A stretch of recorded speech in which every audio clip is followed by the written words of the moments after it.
Hi, boys and girls. This is Mrs. Wicks with Wonder Read Aloud number 46. We're going to read two chapters. The first is called Daybreak, and the next one is called Day 1, and these are both from Augie's point of view.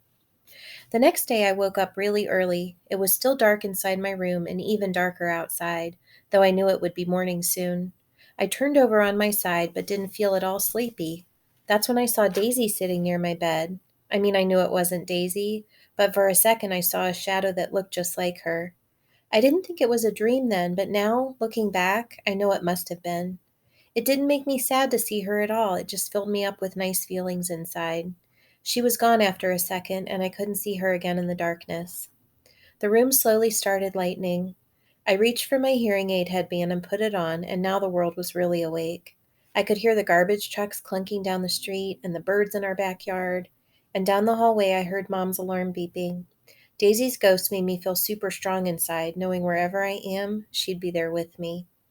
I got up out of bed and went to my desk and wrote a little note to Mom. Then I went into the living room where my packed bag was by the door. I opened it up and fished inside until I found what I was looking for. I took Babu back to my room and I laid him in my bed and taped the little note to Mom on his chest. And then I covered him with my blanket so Mom would find him later. The note read, "Dear Mom, I won't need Babu, but if you miss me, you can cuddle with him yourself. XO Augie." Day 1. The bus ride went really fast. I sat by the window, and Jack was next to me in the aisle seat. Summer and Maya were in front of us. Everyone was in a good mood, kind of loud, laughing a lot. I noticed right away that Julian wasn't on our bus, even though Henry and Miles were. I figured he must be on the other bus, but then I overheard Miles tell Amos that Julian ditched the grade trip because he thought the whole nature retreat thing was, quote unquote, dorky. I got totally pumped because dealing with Julian for 3 days in a row and 2 nights was a major reason that I was nervous about this whole trip. So now without him there, I could really just relax and not worry about anything. We got to the nature reserve at around noon. The first thing we did was put our stuff down in the cabins. There were 3 bunk beds to every room, so me and Jack did rock, paper, scissors for the top bunk, and I won. Woohoo. And the other guys in the room were Reed and Tristan and Pablo and Nino. After we had lunch in the main cabin, we all went on a 2-hour guided nature hike through the woods. But these were not woods like the kind they have in Central Park. These were real woods. Giant trees that almost totally blocked out the sunlight, tangles of leaves and fallen tree trunks, howls and chirps and really loud bird calls.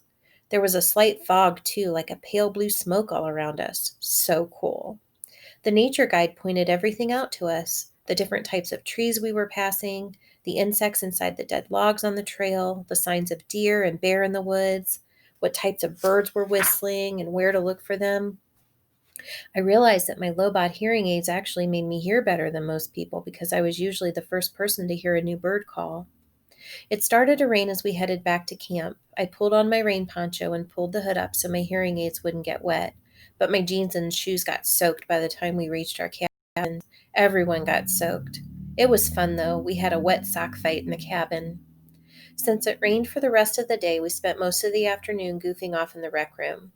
They had a ping pong table and old style arcade games like Pac Man and Missile Command that we played until dinner time.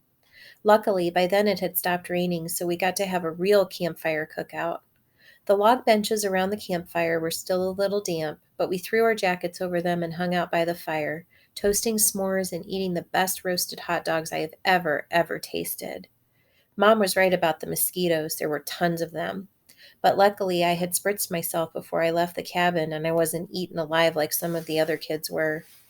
I loved hanging out around the campfire after dark. I loved the way bits of fire dust would float up and disappear into the night air, and how the fire lit up people's faces.